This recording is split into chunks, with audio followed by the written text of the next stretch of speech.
బ్రతుకులో నిరాశలన్నీ దేవుని ప్రేమ విశేషాలే. ఈ సందేశంలో 3 మాటలే ఉన్నాయి. దాన్ని నీ అంతరంగంలోకి ఇంకిపోని. నిన్ను శోధనలు ఎప్పుడు అటకాయిస్తాయో నీకు తెలియచేస్తాను. నిన్ను అపార్థం చేసుకునే వాళ్ళ మధ్యలో కష్టకాలంలో ఉంటున్నావా? గడ్డు పరిస్థితుల్లో ఉన్నావా? శోకాల చీకట్లో ఉన్నావా? నేనే దానికి కారకుణ్ణి. జరిగింది నా వలనే జరిగిను. మొదటి రాజుల గ్రంథం 12వ అధ్యాయం 24వ వచనం.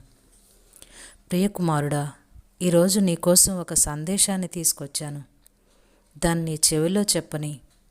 ముసురుకుంటున్న కారు మబ్బుల్ని అది మహిమరథాలుగా మార్చేస్తుంది. నీ అడుగు పడబోతున్న ఇరుకుదారుల్ని మృదువుగా చేస్తుంది. నీవెప్పుడున్నా ఆలోచించవా? నీకు సంబంధించిన వాటన్నిటిలో నా బాధ్యత కూడా ఉంది. మిమ్మల్ని ముట్టుకున్నవాడు నా కనుగుడ్డును ముట్టుకున్నాడు. నీవు నా దృష్టికి ప్రియుడవు. అందుకని నీకు సంగతులన్నీ తెలియచెప్పడం నాకెంతో ఇష్టం. నిన్ను శోధనలు ఎప్పుడు అటకాయిస్తాయో నీకు తెలియచేస్తాను. శత్రువు ఎప్పుడు వరదలాగా వచ్చి పడతాడో చెప్తాను. ఇవన్నీ నా వలనే జరుగుతాయి. నీ బలహీనతకి నా శక్తిని జోడిస్తాను. నీ పక్షంగా నన్ను యుద్ధం చేయనివ్వడంలోనే నీకు క్షేమం ఉంది. నిన్ను అపార్థం చేసుకునే మనుషుల మధ్య కష్టకాలంలో ఉంటున్నావా? వాళ్ళు నిన్ను లెక్క చేయకుండా నిన్ను ఓ మూలకి నెట్టేస్తున్నారా? ఇదంతా చేయిస్తున్నది నేనే. ఈ పరిస్థితులన్నిటికీ ప్రభువుని నేనే. నువ్వు ఇప్పుడున్న చోటికి రావడం అన్నది ఎవరి ప్రమేయం లేకుండా జరిగింది కాదు. నేను నీ కోసం నిర్దేశించిన స్థానమే ఇది. విధేయతని నేర్పమని అడిగావు కదా, ఆ పాఠం నేర్పే బడిలో నిన్నుంచాను. నీ పరిసరాలు పరిస్థితులు నా ఇష్టాన్ని నెరవేరుస్తాయి. గడ్డు పరిస్థితుల్లో ఉన్నావా? నువ్వు గడించేది పొట్టకూటికే సరిపోవడం లేదా? ఇదంతా నా వల్లనే జరుగుతుంది. నీ మనీ పర్సు నా చేతిలోనే ఉంది. నా మీద ఆధారపడి నా దగ్గర నుండి డబ్బు తీసుకో. నా సంపదకి అంతు లేదు. నా వాగ్దానాల్ని స్వంతం చేసుకో. మీ దేవుడైన యెహోవా యందు మీరు విశ్వాసం ఉంచలేదు అనే మాట నీ పట్ల నిజం కానివ్వకు. శోకాల చీకట్లో ఉన్నావా? నేనే దానికి కారకుణ్ణి. నేను చింతలన్నిటినూ అనుభవించాను. దుఃఖమంటే ఏమిటో నాకు బాగా తెలుసు. ఇహలోకపు ఆదరణలు నీకు సహాయపడకుండా చేశాను. ఎందుకంటే నా వైపుకు తిరగడం ద్వారా నీకు శాశ్వతమైన ఓదార్పు కలుగుతుంది. నా కోసం ఓ గొప్ప కార్యాన్ని తలపెట్టి ఇప్పుడు బాధలో నీరసంలో రోగివిగా ఉన్నావా? ఇది నా వలన జరిగిందే.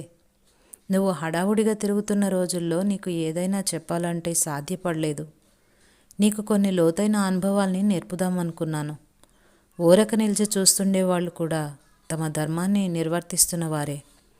నా సేవకుల్లో గొప్పవాళ్ళు చాలామందిని పని చేయనీయకుండా కొంతకాలం అలా ఉంచాను. తద్వారా ప్రార్థన అనే ఆయుధాన్ని ఉపయోగించటం వాళ్ళు నేర్చుకున్నారు. ఈనాడు నీ చేతుల్లో ఈ నూనె పాత్రను పెడుతున్నాను. ఉచితంగా దాన్ని వాడుకో.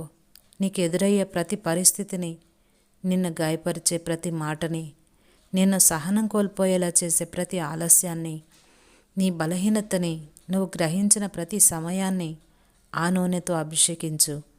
అన్ని విషయాల్లోనూ నా జోక్యాన్ని నువ్వు అర్థం చేసుకున్నట్టయితే నీలో కలుక్కుమనే బాధ ఇక ఉండదు. ఇది నా వలనే అన్నాడు రక్షకుడు. వంగి నా నుదురు ముద్దు పెట్టుకున్నాడు. నిన్ను ప్రేమిస్తున్నవాడే దీన్ని చేశాడు. నన్ను నమ్మి ఇప్పటికీ ఓపిక పట్టు. నీ అవసరాలు తెలుసు నీ తండ్రికి. నీకు దొరకని వాటి కోసం బాధపడకు. నేను పంపేవే నీకు క్షేమకారకాలు. నీళ్లు నిండిన కళ్ళతో వేడుకున్నాను. ప్రియప్రభు, క్షమించు, గ్రహించలేకపోయాను. నేను వెళ్ళే ప్రతి దారిలో నాకంటే ముందు నీ పాదాలు వెళ్ళాయి. నా క్షేమానికి ఇదే సరైంది. అందుకే పాడతాను, నీ కృప నాకు సరిపోతుంది. నువ్వేర్పరిచినదే నాకు అతి మధురం.